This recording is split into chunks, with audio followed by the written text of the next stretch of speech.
Olá pessoal, bem-vindo ao canal Investigação e Lei TV. Se você é novo aqui, inscreva-se no canal. Meu nome é Sandra Di, sou advogada e ativista contra o tráfico humano toda terça e sexta, trazendo caso solucionado, caso sem solução e desaparecimento misterioso. Vamos ao caso de hoje. Sarah Jean Hartfield. No tempo que essa história aconteceu, foi março de 2023, um caso recente. Joseph e Sarah Jean Hartfield se conheceram através de um aplicativo de namoro. Na época, o Joseph, de 46 anos, trabalhava como oficial de condicional em Hattiesville, ou seja, quando um preso está no tempo de pedir liberdade condicional, ele era um desses empregados que cuidava desses casos de averiguação da liberdade condicional. A Sarah, de 47 anos, era uma veterana militar que trabalhou 20 anos como militar e ela acabou se tornando sargenta. Ela teve 4 casamentos fracassados. O casal se casou apenas 3 meses depois que se conheceram. Dia após o casamento, eles se mudaram a 2 horas de distância da família do Joseph para uma casa em Beach City. À meia-noite, dia 7 de janeiro de 2023, a Sarah ligou para a polícia e disse à telefonista que ela tinha acabado de encontrar seu marido Joseph, um diabético, com níveis perigosamente baixos de glicose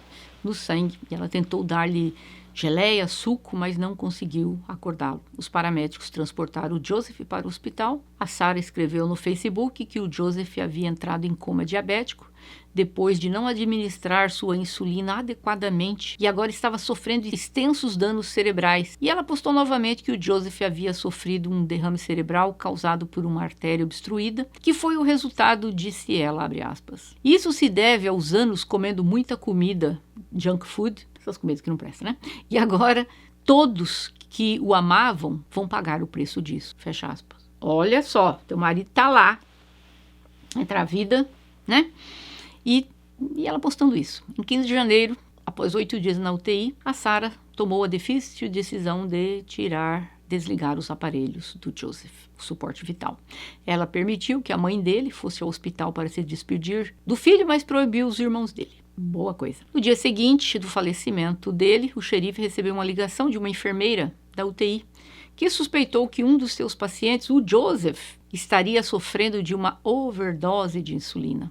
A sua esposa Sarah era a única pessoa, naquele momento que os índices estavam perigosamente baixos por cerca de 6 horas antes dos paramédicos serem chamados. Os detetives conseguiram um mandado de busca para a casa da Sarah. E ao lado da cama do Joseph, eles encontraram 10 canetas de insulinas vazias. Vários itens deixados na casa contradiziam os relatos da Sarah sobre seus movimentos naquela noite. Os médicos confirmaram que o Joseph havia falecido devido aos níveis tóxicos de insulina que levaram ao derrame, com evidências suficientes para processar a Sarah, que foi presa naquela noite. Os investigadores disseram que a Sarah morou em 39 lugares diferentes ao longo da sua vida adulta. E este foi seu 5º casamento. Um ex-marido também faleceu anos antes. Eles entrevistaram pelo menos 3 ex-namorados vivos e todos disseram que terminaram o namoro porque temiam pelas suas vidas. Quando os detetives investigaram o passado dela, eles descobriram um incidente bizarro. Alegações de incêndios criminosos, agressão. Um tio da Sarah faleceu quando ainda na adolescência. O relatório do legista estimou que ele foi encontrado pendurado por 10 a 20 minutos antes de cair no chão. A causa do falecimento foi considerado um acidente. Mas um relatório policial descreveu o incidente como bizarro.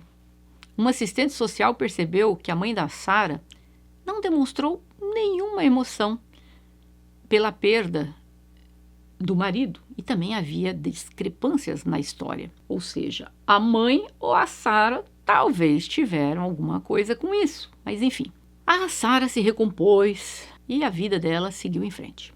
Aí voltamos ao passado para ver o que ela aprontou até chegar ao último marido. O primeiro marido da Sarah foi o Titus Knorchild. Conheceu a Sarah em 1991, quando ele estava no 1º ano da mesma escola. O Titus tinha a reputação de ser um atleta confiante, bem-humorado, O Tyrus se casou com a Sarah em setembro de 1993. Um mês depois do casamento, eles se mudaram para Fort Wood, Texas, para que Tyrus pudesse ingressar no exército. A Sarah aproveitou ao máximo a vida dela e teve vários casos no exército. Esse marido dela, ele resolveu terminar o casamento quando ele descobriu que ela tinha feito um seguro de vida de $200 mil na época, sendo quem a beneficiária? Ela. Então, ele começou a ficar com a possibilidade de perder. Se essa mulher resolve tirar minha vida só para receber esse dinheiro todo, então ele voltou fora. Ele tinha medo, temia pela vida dele, ele se divorciou. O Tyrus estava dizendo aos amigos que se sentia sortudo por escapar com vida. Ele casou-se com outra mulher e disse que a Sarah ligava para a casa dele e incomodava a esposa dele. Um dia ela apareceu na garagem dele com uma história que ela queria devolver umas coisas para ele, mas ele não gostou e ele não queria mais que ela ficasse mantendo o contato. Ele foi à polícia, mas a Sarah convenceu a polícia de que a esposa dele, a Angela, era o problema. E ela acabou que o Tyrus e a Angela foram informados que se continuassem assediando a Sarah, eles seriam presos. Ela já estava no exército também, né? Após esse dia, enquanto o casal cuidava da filha de uma amiga, a Angela, a nova mulher do Tyrus, ela sentiu um cheiro de gasolina, pensando que vinha do carro dela. Ela saiu e ela viu alguém jogando gasolina na frente da casa dela na rua. E elas viram que o carro da Sarah saindo. Ou seja, ela tentou incendiar a casa com eles dentro. Mais uma vez, eles abordaram a polícia, mas a polícia não fez nada, ele não vendo nenhuma saída. Ele se valeu por ser um militar. Ele foi pedir uma ordem de restrição no tribunal militar e ele contou ao comando dele e ele conseguiu essa ordem de não contato, que era uma ordem militar de proteção que ela não poderia se aproximar dele e da família dele. Mas mesmo assim, depois dessa ordem, a Sarah continuou a aparecer na casa dele. Às vezes ela estacionava o carro fora da casa, outras vezes eram visitas ou telefonemas, enquanto sua intenção era se vingar. E nada impedia, né, que ela colocasse na reta a mulher dele, a nova mulher do Tyrus. Só que aí depois de um tempo, acho que ela viu que não conseguia mais atingi-los, ela falou, chega, vou largar esses aí de lado. E aí, Michael Traxler, no mesmo mês em que seu divórcio com Tyrus foi finalizado, ela se casou com Michael e se mudou para Houston, no Texas, levando os filhos dela. Só que 2 meses depois do casamento, em janeiro de 96, a polícia foi chamada à casa dos recém-casados. A Sarah atacou o marido dela, deixando-o com arranhões e hematomas, mas o caso foi arquivado. Mas no final daquele ano, o Michael pediu o divórcio, felizmente para ele, né? A Sarah estava muito distraída depois com um novo namoro, né, para se concentrar em qualquer vingança contra esse um. Acontece que ela havia juntado já ali uma fama, né, dentro do exército. Ela era insuportável lá dentro. A mãe adotiva da Sarah, Barb, ela disse que a Sarah gostava de estar no controle, mas que ela sempre se viu superior às outras pessoas, que ela subiu na hierarquia da carreira dela de motorista militar de caminhão a analista de inteligência. Ela não era apenas boa no seu trabalho, ela era brilhante, segundo não somente a mãe dela, mas o supervisor dela, o capitão do exército, Max, a descreveu como muito esperta. Tinha uma habilidade especial para analisar e compartilhar informações. Então a Sarah foi crescendo, dando ordens, e foi que as coisas mudaram. As tropas começaram a reclamar do seu estilo de liderança, que ela tinha tolerância zero para erros, não mostrava cortesia para ninguém abaixo dela. As pessoas ficavam tão apreensivas perto dela que faziam questão de nunca falar com ela sem ter alguém por perto, porque tinha medo que ela pudesse inventar alguma coisa contra eles. Ou seja, ela era terrível. Mas, segundo dizem, a Sarah amava seu trabalho. Serviu a propósito brilhantemente, segundo o chefe dela, o supervisor dela. Acontece que dentro do exército, ela conheceu o oficial do exército, Chris Donahue. Ela rapidamente engravidou e os dois se casaram. O nascimento da sua primeira filha, Ashley, foi seguida por um menino, Ryan, e depois mais 2 meninas. A família se estabeleceu no bairro nobre de Belton, no Texas, com 4 filhos para cuidar. A Sarah deu um passo atrás nos deveres militares. E em 2005 chegou a notícia que o pai biológico dela, que havia abusado dela, estava com a saúde debilitada. A Sarah se ofereceu para cuidar dele na casa dela. A família ficou surpresa. Mas a Sarah explicou que era a melhor pessoa do mundo para cuidar dele e o buscou na sua casa, no estado do Missouri. Antes de colocá-lo, né, na casa dela, trouxe lá as coisas dele e tal. Bom, não precisa nem dizer que 3 dias depois que o pai dela chegou, ele faleceu. Alguma dúvida? Então. Mas os médicos atribuíram o falecimento a causas naturais. Afinal, estava frágil, doente.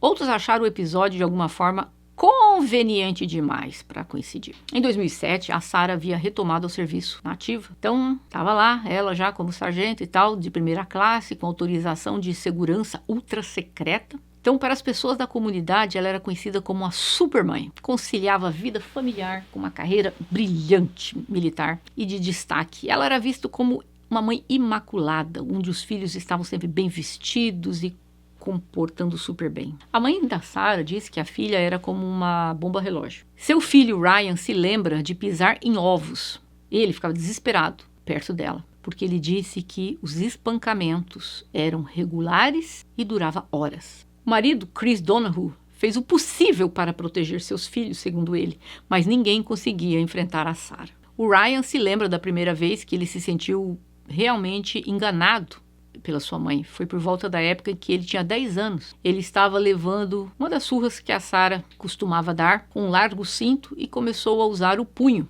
contra o menino, depois que ele ficou ferido, tão grave que ele não pôde ir na escola por várias semanas. Mas ele disse que não foi o que ocorreu que assustou. O que ocorreu foi o que depois assustou. Ela agiu como se nada tivesse acontecido.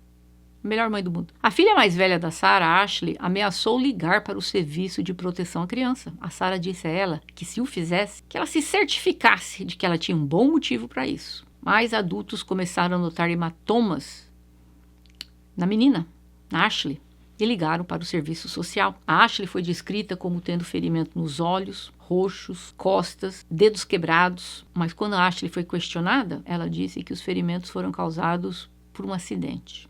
Ou seja, não foi a mãe, mas que forçou a menina a dizer, né? A família era terrível, a vida que eles levavam dentro daquela casa. A Sarah, ela se sentia imune às consequências, ela se sentia intocável aos olhos dos militares e da comunidade. Então chegou 2014, a Sarah recebeu uma ligação do seu irmão mais velho, o Corey. Sua avó, Merle, faleceu, deixando para trás uma casa e 325 acres de terras agrícolas nobres. A família dirigiu para o Missouri e tudo foi amigável durante o primeiro dia, até que a Sarah perguntou ao irmão sobre o testamento e ele disse que a avó dela deixou tudo para ele e para a esposa dele. Bom, a Sarah começou uma briga, aos gritos, começou daquele show dentro da casa, aí chamou um caminhão, o caminhão parou na casa da frente da avó, ela carregou o caminhão com tudo que ela podia achar dentro da casa da avó e levou embora. Ele disse, bom, menos mal, né? Pelo menos foi embora. Acontece que o Corey acordou um dia com um cheiro de fumaça. A esposa dele também sentiu um cheiro de gasolina. E aí foi que ela saiu da casa para ver, e não preciso nem dizer, ela havia jogado gasolina e ela queria ter queimado lá dentro o irmão, a cunhada e os filhos dela. Mas não havia provas. Quem fez isso? Não tinha provas. Eles sabiam. O irmão dela até ligou para ela e disse assim, você não conseguiu. Nós sobrevivemos. A Sarah foi ao funeral da sua avó. Ela encontrou um velho amigo de infância chamado Brian Altus. Sarah disse a Brian que ela e o Chris Donahue estavam se divorciando, mas não era verdade. E o Brian ficou rapidamente apaixonado pela Sarah. Mas ele logo sentiu que não a queria mais na vida dele. Ela era muito explosiva. O Brian entrou com um pedido, uma ordem de restrição. Ela foi à casa dele e tocou fogo na casa dele. Isso foi determinado mais tarde pela polícia. A casa dele foi destruída e a investigação concluiu que a causa do incêndio foi um defeito de fiação elétrica. Então a Sarah conheceu o David Bragg, 43 anos, um militar aposentado. A mãe do David disse que ele estava perdidamente apaixonado e acreditava que a Sarah era o amor da vida dele. Enquanto o sofrido Chris Donahue finalmente terminou o casamento, né, quando ele soube de tudo, a Sarah ficou então noiva do David Bragg. Ele comprou uma casa antiga em Minnesota, mas a casa precisava de alguns reparos. Ele assumiu a tarefa de consertar a casa e disse a Sarah para esperar até que ele a casa estivesse pronta para poder se mudar. Ela o ignorou. Assim que ele iniciou os reparos, a Sarah apareceu na casa dele com um caminhão carregando a mudança dela, vários utensílios domésticos e os filhos e tudo mais. E quando ele menos percebeu, ela já estava morando dentro da casa dele com os 3 filhos dela. A Sarah começou a se irritar com ele, dizendo que a reforma da casa estava demorando muito. Ela se tornou controladora, as brigas eram intensas e ele fez planos para terminar o relacionamento de uma forma que evitasse maiores aborrecimentos. Mas ele não teve chance. Em 9 de maio de 2018, a polícia foi alertada sobre um incidente na casa da Fazenda Branca, em Garfield. Lá encontraram a Sarah esperando por eles. E lá estava o David falecido, no chão da sala, com um disparo no coração. A Sarah disse à polícia que o David entrou em casa, estava com muita raiva, muito ciúme do ex-marido dela, e ele pegou uma das armas dela, que ele costumava fazer tiro ao alvo. Ele tentou atirar nela, mas ela conseguiu se safar e ela se escondeu através da escada e ela pegou uma arma e ela atirou nele. O irmão do David sabia que o irmão iria abandonar o relacionamento e ele não acreditava na história dela. A Sarah disse que a filha dela, Ashley, se alguma coisa acontecer, se eu tiver que me defender, ligue para este número e diga a eles para pegar as crianças. A Ashley soube do tiroteio da casa e ela estava convencida, porque ela estava lá, que a sua mãe havia tirado a vida do David. Mas nenhuma acusação foi feita contra a Sarah. Acharam que foi defesa própria.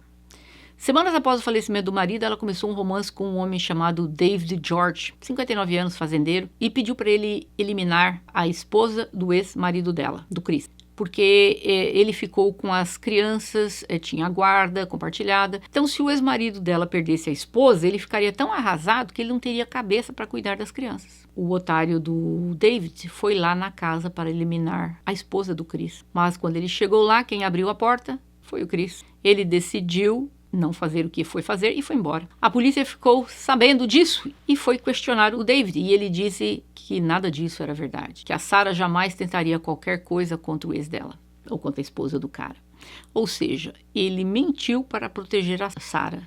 E ela o descartou e pediu o divórcio. O devotado George mais tarde disse numa entrevista que a Sarah só tinha 2 amores, a vida e ao dinheiro. Sarah não ficou solteira por muito tempo, logo ela conheceu o Joseph Hartfield, que é como eu comecei a história, 47 anos, ele tinha os 2 filhos, como eu falei. A Sarah havia se aposentado do serviço militar com 100% de deficiência. Ela alegou que teve lesões físicas, estresse pós-traumático, depressão grave. Acontece que a Sarah resolveu morar a 2 horas de distância da casa. Por quê? Porque ela está tentando impedir que o Joseph tivesse qualquer contato com os amigos e com a família dele. Às vezes ela bloqueava números do telefone, sem o conhecimento dele, no telefone dele. E ele quis se separar dela em 2022. As mensagens da Sarah sobre o Joseph de repente se tornaram venenosas. Ela escreveu para um amigo que ele havia destruído a casa e regularmente deixava comida fora e bagunçava todos os lugares. Para outra amiga, ela descreveu que ele transformou-se num pesadelo. Ela disse, não consigo aguentar o nível de responsabilidade financeira.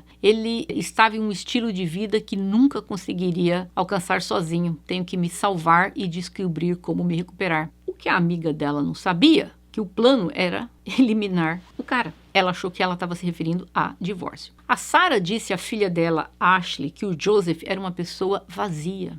O Joseph foi ficar na casa dos pais alguns dias para pensar o que fazer da vida dele. Em 29 de dezembro de 2022, ela postou no Facebook, abre aspas, um homem que tem problemas com a mãe tende a abordar questões de relacionamento como um menino, fecha aspas. Ou seja, chamando o cara de filhinho da mamãe, né? O Joseph estava fazendo planos secretos para se divorciar da Sarah, mas ele estava nervoso. Ele confidenciou a vários amigos que estava preocupado que a Sarah tentasse eliminá-lo. E sua mãe também estava com muito medo que a Sarah pudesse fazer alguma coisa. Em 5 de janeiro de 2023, o Joseph voltou para Hartfield e combinou de ficar na casa de um parente dele por algum tempo. E depois de resolver as coisas dele, ele iria se separar dela e tudo mais. Então ele abriu uma conta bancária, disse aos amigos dele que estava preocupado, que a Sarah tentasse fazer alguma coisa contra ele. Em 6 de janeiro, a Sarah postou, abre aspas, quanto mais você entretém o que não é você, mais você adia o que é, fecha aspas. E eis que meia-noite do dia seguinte, o Joseph estava em coma. A Sarah continuou a postar no Facebook, sua postagem variou de reflexões sobre suas virtudes como esposa, No dia 2 de fevereiro, no dia seguinte, ela foi presa por ter eliminado o marido Joseph Harsfield. Entende-se que em algum ponto ele foi até a casa dela, eles estavam juntos, tinham se afastado por alguns dias para elaborar um plano para sair da vida dela, mas ele não teve tempo. O que ela fez? Ela injetou nele uma grande quantidade de insulina, muito alta, que causou o falecimento dele. A Sarah está atrás das grades. Seu primeiro marido, Tyrus, estava em casa assistindo a TV quando a foto da Sarah apareceu no noticiário da noite. Ele não ficou nem um pouco surpreso. Ele disse, abre aspas, quando eu morava com ela, temia pela minha vida, fecha aspas. A filha dela, a Ashley, testemunhou contra sua mãe a favor da acusação. E agora foi reaberto o caso do falecimento do marido dela, o David Bragg. Foi reaberto para investigação, bem como o caso da ex-mulher do último marido, David George, porque a ex-esposa do George também foi eliminada quando David George estava com a Sarah. Talvez a Sarah tenha alguma coisa com isso, mas nunca houve naquela época nenhuma relação do falecimento dela com a Sarah. Mas é certo que a mulher foi eliminada. Os casos estão sendo reabertos e reinvestigados, porque agora eles têm mais perguntas do que respostas. A família do David Bragg diz que nunca foram capazes de seguir em frente após o falecimento dele em 2018. A Sarah atacou a família do seu último marido, os chamou de intrusivos e não queria ser parte da vida deles. E disse que eles queriam arrastar o Joseph de volta para uma vida que ele abandonou voluntariamente. E disse que o Joseph ele ficaria absolutamente horrorizado com a campanha de ódio que eles estão fazendo contra ela. Os filhos não falam mais com ela. Agora, se for comprovada a autoria dela nos 2 outros falecimentos, que com certeza ela eliminou a esposa de um dos maridos e 2 maridos, então ela estará na lista de serial killer. Gente, uma mulher que serviu no exército 20 anos, que chegou no cargo do departamento de inteligência, ou seja, uma pessoa qualificada. E nós estamos aí talvez diante de uma serial killer. Agora, minhas considerações. Gente, eu acredito que as pessoas podem casar, não dá certo, se separa, mas você tem que ficar atenta. 2 maridos, 3 maridos, 4 maridos, 5 maridos. Era marido de mais casada, fora esse bando de homem que eu falei com que ela viveu. Gente, esse povo não faz trabalho de casa não dá uma pesquisadinha antes para saber. É muito relacionamento. Você tem que começar a ver que tem uma coisa errada. Você tem ali uma mulher de 50 anos que teve 5 casamentos e não sei quantos mais que ela morou. Tá, vamos pôr aí 25 anos da vida dela. Em 25 anos da vida dela, ela passou ali em revista quase o exército inteiro. Eu não sei, não tô culpando os homens aqui que perderam a vida de forma nenhuma. Isso aqui fica pra gente aprender que precisamos ficar atentas. Você conheceu um cara, tal, eu fui divorciado 1 vez, 2 vezes, eu acho que até aí ok. Agora o cara já tá na 4ª, 5ª mulher, já morou com umas 5 aí no meio. Gente, pelo amor de Deus, não pense que você vai ser a bala que matou o Kennedy na vida dele, não. Você vai ser a próxima que ele vai eliminar. Tem que ficar atenta. A gente precisa olhar o passado de uma pessoa para ter uma ideia de como vai ser o futuro. Eu repito mais uma vez, todas as vezes que vocês entram num relacionamento, tirem a ficha policial desta pessoa. Um dia alguém falou para mim, você disse como tirar a ficha policial, mas não explicou como. Bom, nos Estados Unidos, por exemplo, você consegue tirar a ficha policial pagando tipo $20 online, você consegue. No Brasil, alguns estados você consegue tirar a ficha policial da pessoa. Alguns estados não. Aí você vai lá pessoalmente, a maioria dos estados não tem gastos para isso, você vai lá. Só que se seu marido tiver um nome comum, como José da Silva, você vai precisar pelo menos saber o nome do pai dele, da mãe dele, para poder eliminar, para eles poderem chegar a um número menor de pessoas que têm o mesmo nome. Então você vai lá no fórum da cidade, fórum criminal, e dá o nome da pessoa. E veja se tem alguma ficha dela, né? E não acreditem nessas histórias, porque a maior parte desses homens é assim, não, porque minha ex com raiva de mim pegou uma ordem de restrição. Aquela vizinha, não, ela tinha um problema comigo, ela também pegou uma ordem de restrição. Gente, quem dá a ordem de restrição é dado ou no departamento da polícia ou por um juiz.